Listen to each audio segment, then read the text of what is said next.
Всем привет, дорогие друзья! Сегодня мы в одном из самых старых городов Европы. Белграду больше 2000 лет. Мы вам расскажем и покажем самые красивые места города.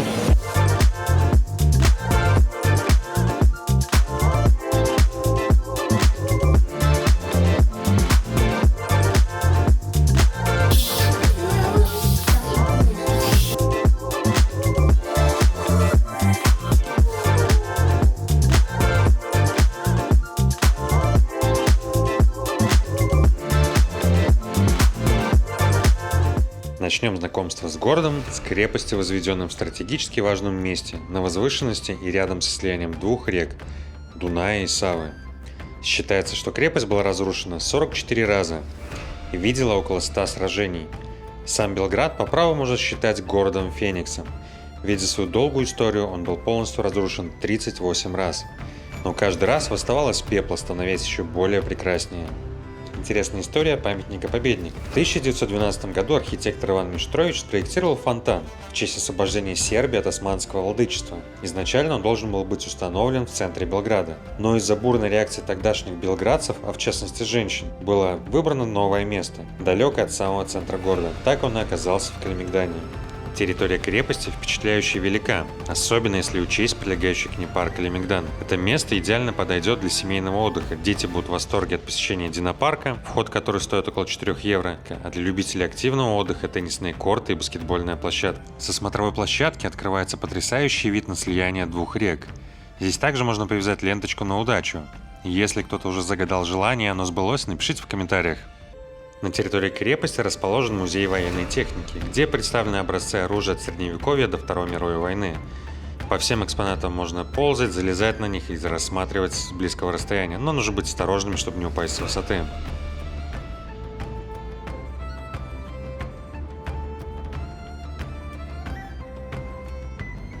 Зинданские ворота – одна из визитных карточек Белграда. Во времена Османской империи нижние помещения использовались как тюрьма для христиан. Название происходит от слова «зиндан», что в Средней Азии означало подземную тюрьму. В территории крепости есть одно место, в котором кто-то запечатлел шуточные лица. Это ушастый Джока и дядя Глиша. Их не все знают и не все замечают, но они тут есть. Мы, если что, оставим координаты этого места. Вы сможете подойти и сфотографироваться. По мнению большинства, это чья-то шутка, которая появилась в середине 20 века.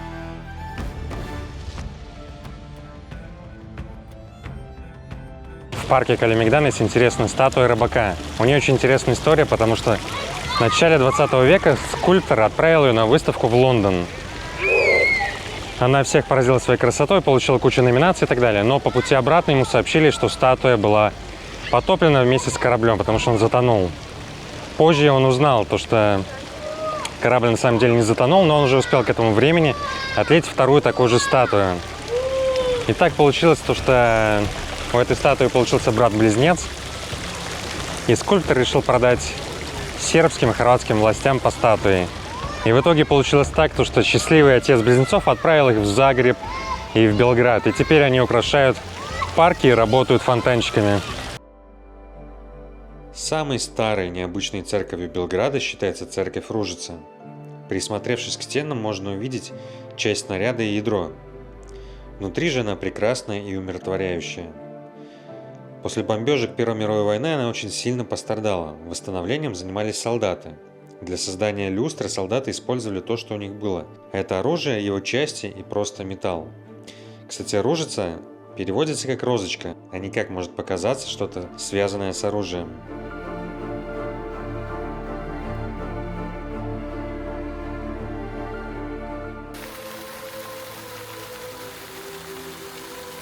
Еще одно красивейшее место и достойное для посещения – это храм Святого Саввы. Это самый большой православный храм на Балканах. Идея постройки храма больших размеров была приурочена к 300-летию годовщины сожжения мощей Святого Саввы. Но вмешались войны, кризисы, и строительство растянулось более чем на 100 лет. Собор вмещает около 10 тысяч прихожан и 700 хористов.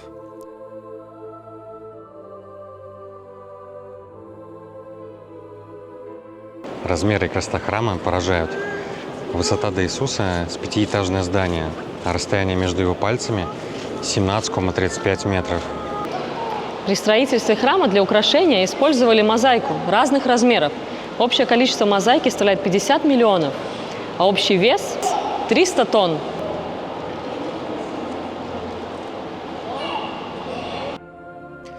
Также сейчас можно спуститься в крипту собора. Она закончена, и она очень впечатляет своей красотой и размерами.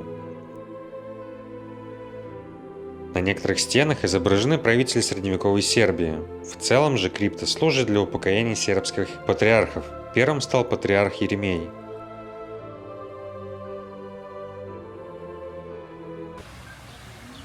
А напротив церкви стоит памятник Николе Тесле с формулой Теслы, которая вычисляет магнитную индукцию, которая измеряется тоже в Теслах. И на купюре в 100 динар тоже есть эта же формула. В Белграде есть уникальное место, парфюмерная мастерская под названием «Сава».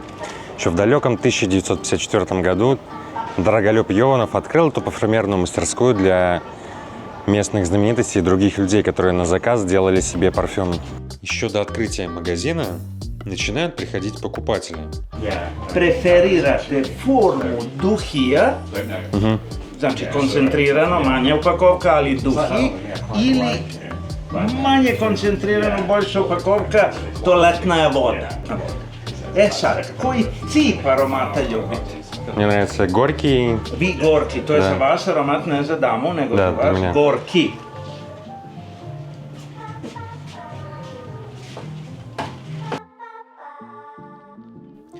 Очень интересно наблюдать за процессом магии создания ароматов.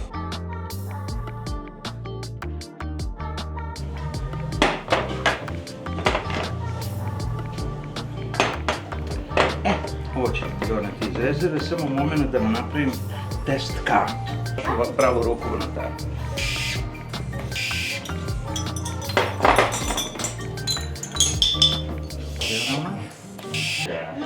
Pečatna mašina. Да, раритет. Ako možete i da ova veća deca pomognu. Это место очень популярно и привлекает людей со всего мира.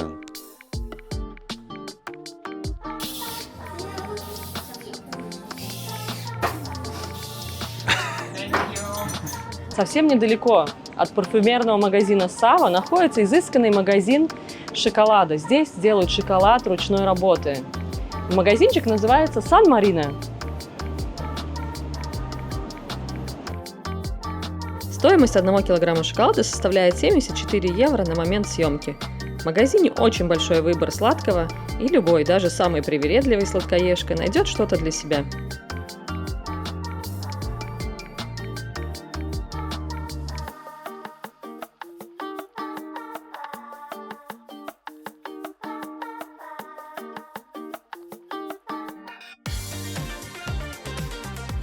Если вы, как и мы, приехали в самое пекло в Белград, то отличное место освежиться – это Ада Цыганлия.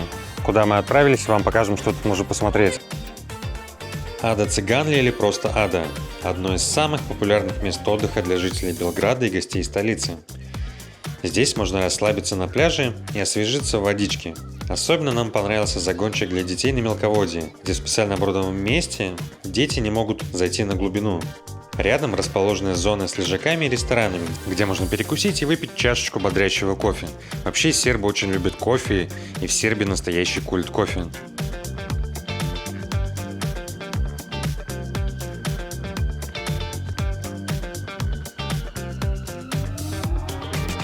А для любителей активного отдыха есть большая надувная полоса препятствий на воде.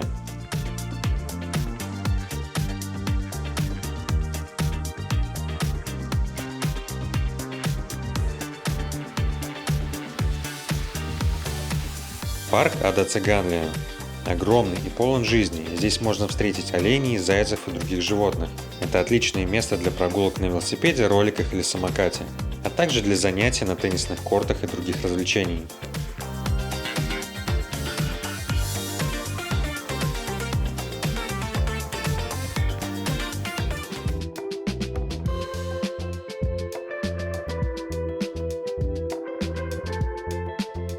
Белград может быть и современным. Нужно всего лишь приехать на Белградский променад на берегу реки Сава и насладиться современными районами, которые придают городу новый облик и уникальное сочетание традиций и инноваций.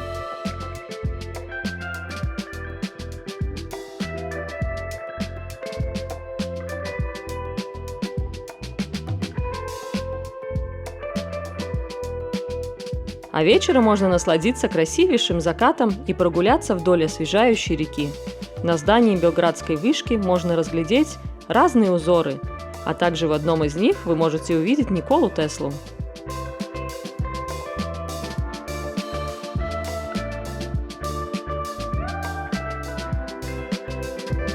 На променад выходит торговый центр, в котором есть кинотеатры, магазины и так далее. Там же можно посмотреть, как будет выглядеть район в будущем. Стоимость квартир в первой линии около 4000 евро за квадратный метр.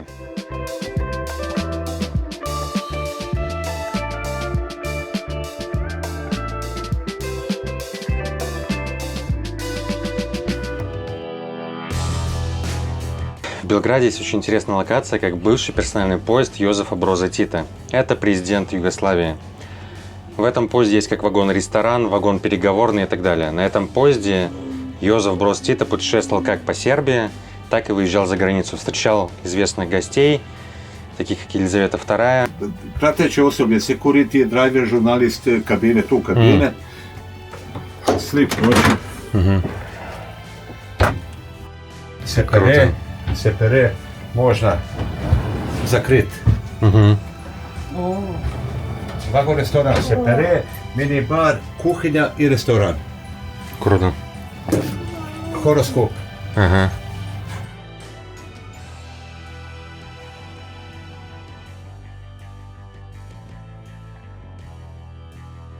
Tito Jovanka, Жена? žena. Ovo restoran 28 mjest.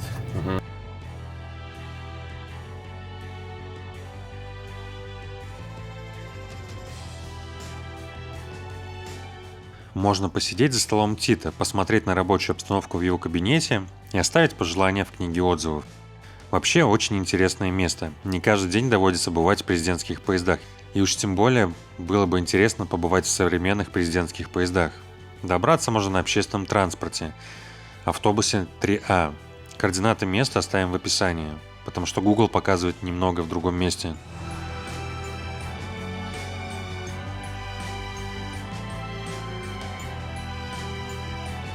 Свое название голубой поезд Тита получил в честь такого же самого тягача, который был синего цвета.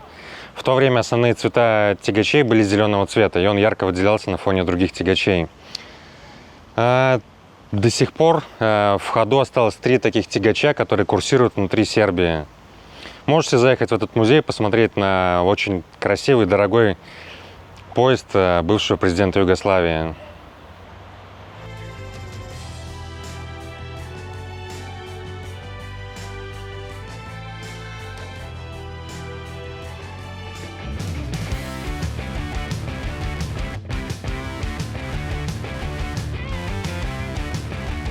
Для ужина в Белграде мы выбрали очень прикольное место. Это квартал с разными ресторанами. Мы выбрали пивоварню «Докер». Здесь подаются очень различные виды пива.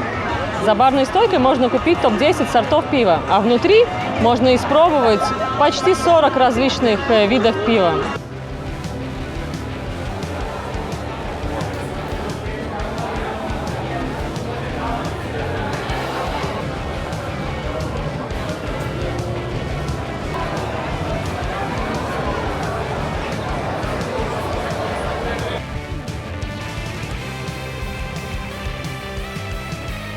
В этом квартале очень много различных заведений на любой вкус и цвет.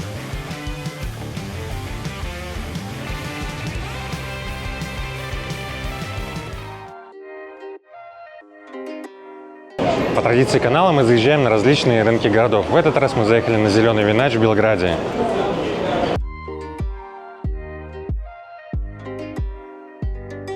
Этот рынок не самый большой, но он однозначно один из самых красивейших рынков Белграда, где можно купить фрукты, овощи и ягоды, что мы, конечно же, и сделали. Цены ниже латвийских на овощи и фрукты, особенно порадовали арбузы. В одном месте мы нашли по 29 центов за килограмм.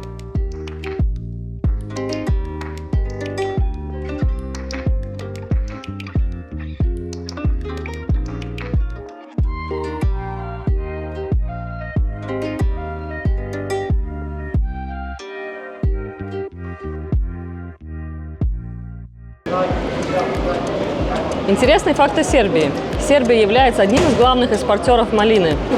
На ее долю приходится около 30% рынка. Малина тут просто обалдеть.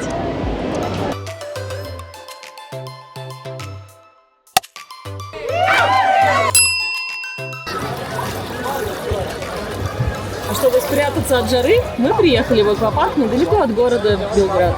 Этот аквапарк обладает самым большим открытым бассейном в Сербии. И он очень большой. В выходные дни там очень много людей. Но особых очередей на горках мы не встречали, так как их очень много и большое разнообразие разных горок.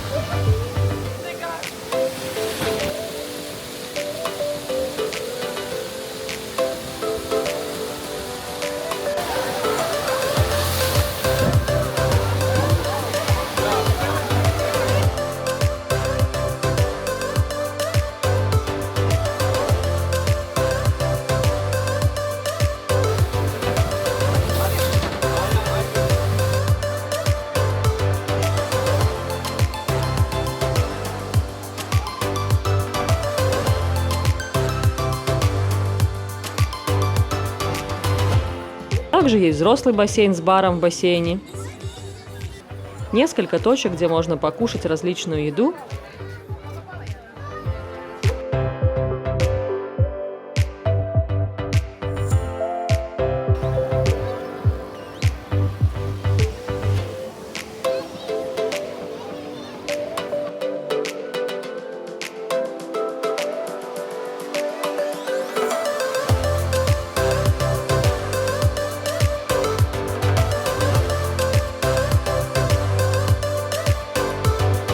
И, конечно же, можно также остаться с ночевкой, как в двухэтажных домах, а также и небольшие номера есть в самом отеле. На территории есть около 30 номеров. Мы оставались в двухэтажном домике, и благо в нем был кондиционер, и он добавлял комфорта.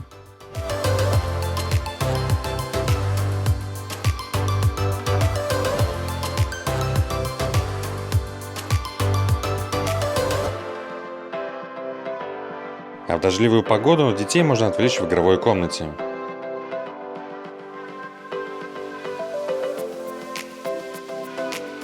А вокруг аквапарка большие живописные поля с подсолнухами. На одно из них мы заглянули и не смогли пройти мимо.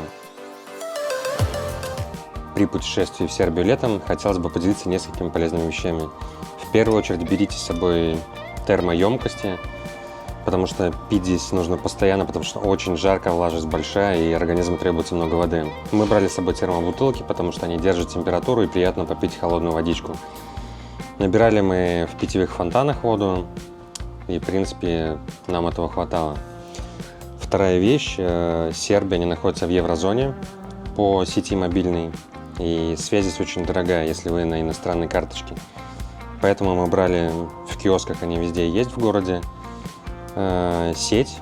Мы брали такую на 15 гигов, нам на 2 мобильника хватило выше крыши, и в принципе связь была всегда, там WhatsApp, Telegram. Третье, что нужно учесть, это нужно иметь с собой какой-то запас наличных, потому что не везде принимают карточки, и поэтому нужно обменять хотя бы 100-200 евро на динары. Курс очень удобно считать, 1 к 100, если в евро. То есть 1000 динар – это 10 евро.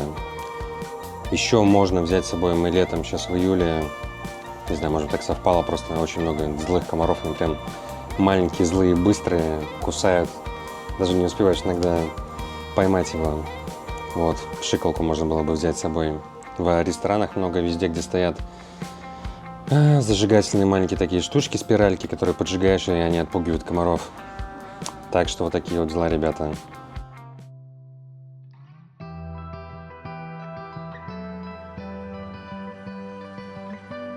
В городском парке Тепчидар находится усадьба Милоша Абреновича.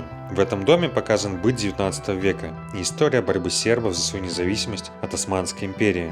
Там же можно увидеть портреты Милоша Абреновича, его жены и, конечно, самого Михаила Абреновича.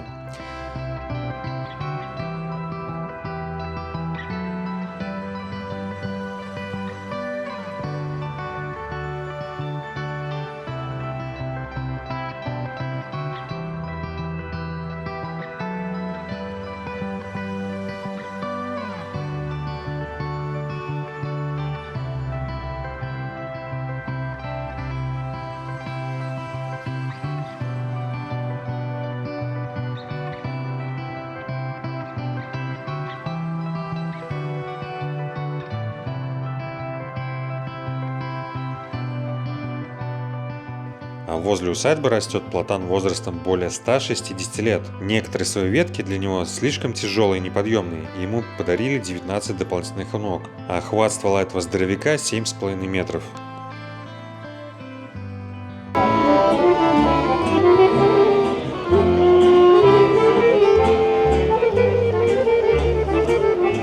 Скадарли — это бывший богемный квартал, в котором раньше трудились, работали и просто развлекались разные личности, художники, артисты, музыканты и так далее.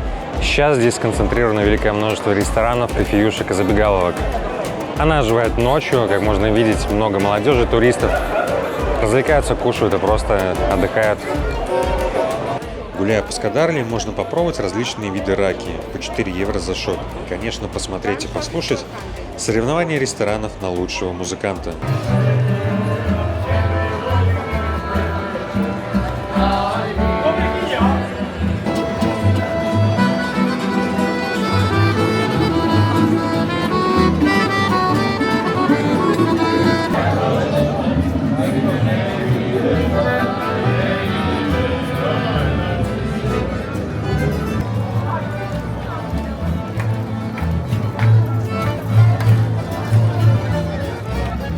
Сербская кухня — это про много мяса.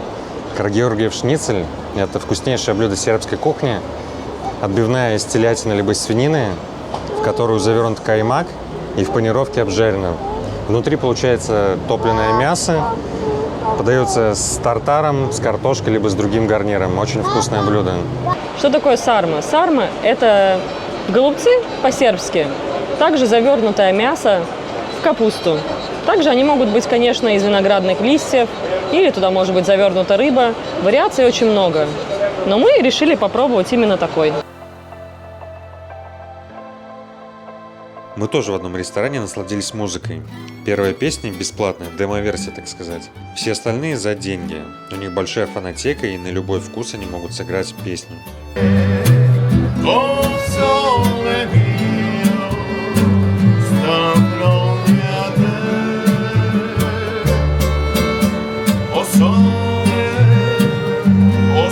Мы находимся на центральной площади города, площади Республики. А за моей спиной находится памятник великому человеку для Сербии Михаилу Абреновичу. Это популярное место встречи горожан. И хотя памятник возвели князю, но договариваться встретиться у коня. На пьедестале под блоком со сценами сербской истории расположено 6 табличек с названиями городов, которые дипломатия князя помогла освободить от турок. Ну и, конечно же, площадь заполняется людьми вечером, когда не так жарко. Ну а мы двинемся в сторону улицы князя Михаила, которая стала еще более многолюдной ночью.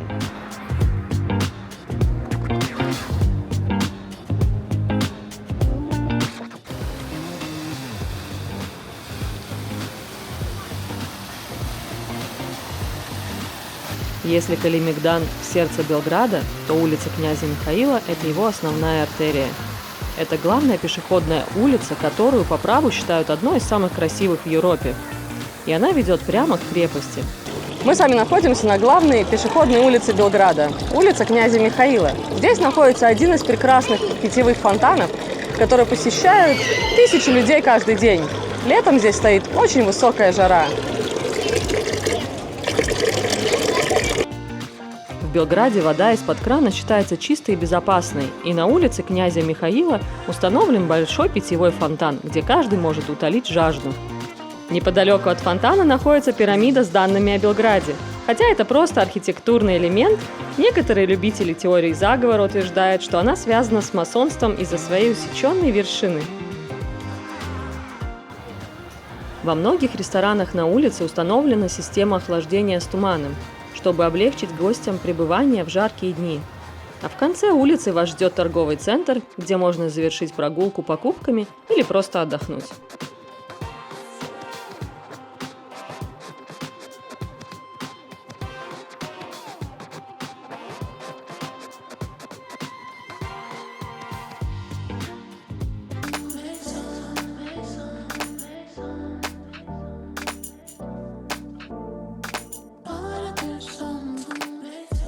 Заглянули мы также и на Dorčel Plac. Это культурное пространство, где происходят выставки, концерты, и люди просто собираются, чтобы хорошо провести время.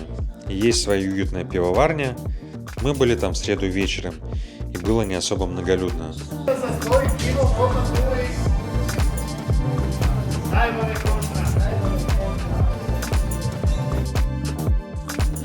У этого места есть своя домашняя страница, где можно следить за мероприятиями, которые там будут проходить.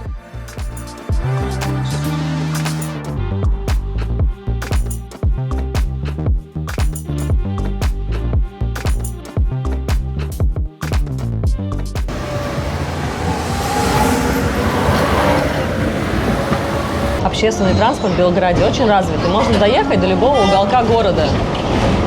Также билет очень дешевый. Примерно 50 центов стоит одна поездка, а дневной билет можно купить примерно за евро 35.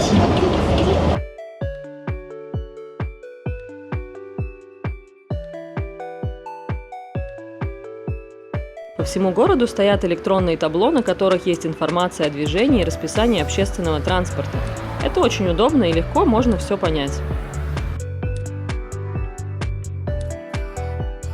В нашем путешествии в Белград мы получили много интересных позитивных эмоций, чего и вам желаем, путешествия в Сербию и Белград.